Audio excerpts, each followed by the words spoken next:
మా అందరి సూచన మేరకు అటు నాగమో మర్రో కాదు, డాక్టర్ రాజేష్ రెడ్డిని ఇక్కడ గెలిపించడానికి పెద్దలు కూచుకుల్ల దామోదర్ రెడ్డి గారు 40 ఏళ్ళు నిజాయితీగా మీకు చేసిన సేవకు ప్రతిఫలంగా రాబోయే 30 ఏళ్ళు మీకు అండగా నిలబడడానికి, కష్టాలలో నష్టాలలో మీకు తోడుగా ఉండడానికి ఈరోజు డాక్టర్ రాజేష్ రెడ్డిని కాంగ్రెస్ పార్టీ అభ్యర్థిగా ఈరోజు ఇక్కడ నియమించడం జరిగింది.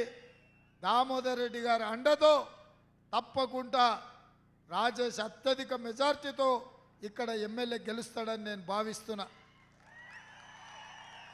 మిత్రులారా, ఈరోజు మీడియా సోదరుల ద్వారా నేను ఒక అంశాన్ని గుర్తు చేయదలుచుకున్నా.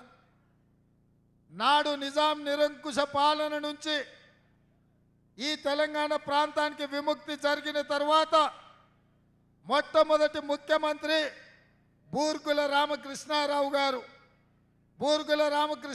గారు ఈ పాలమూరు ముద్దుబిడ్డ.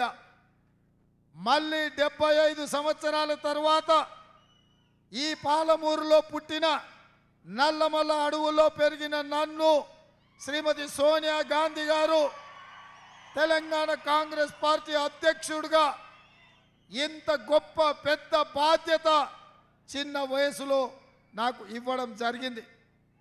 నేను అడుగుతున్న మా యువ మిత్రులను, నేను అడుగుతున్న మా అక్కల్ని, మా పెద్దమ్మల్ని, నేను అడుగుతున్న మా సోదరుల్ని, మా రైతులని, మా విద్యార్థులని, మా నిరుద్యోగులని, మా ఉద్యమకారులని, మా అమరవీరుల కుటుంబాల సభ్యులను ఇవాళ మీ బిడ్డగా, పాలమూరు బిడ్డగా ఈ తెలంగాణ రాష్ట్రంలో కాంగ్రెస్ పార్టీని నడిపించే ఇంత గొప్ప అవకాశాన్ని ఇచ్చినప్పుడు గ్రూపులకు గుంపులకు అతీతంగా ఈ పాలమూరు బిడ్డలందరూ మీ బిడ్డను ఆశీర్వదించాల్సిన బాధ్యత మీ మీద ఉన్నదా లేదా ఆలోచన చెయ్యండి. మిత్రులారా, నాడైనా నేడైనా ఉమ్మడి రాష్ట్రంలో కావచ్చు, ప్రత్యేక తెలంగాణలో కావచ్చు,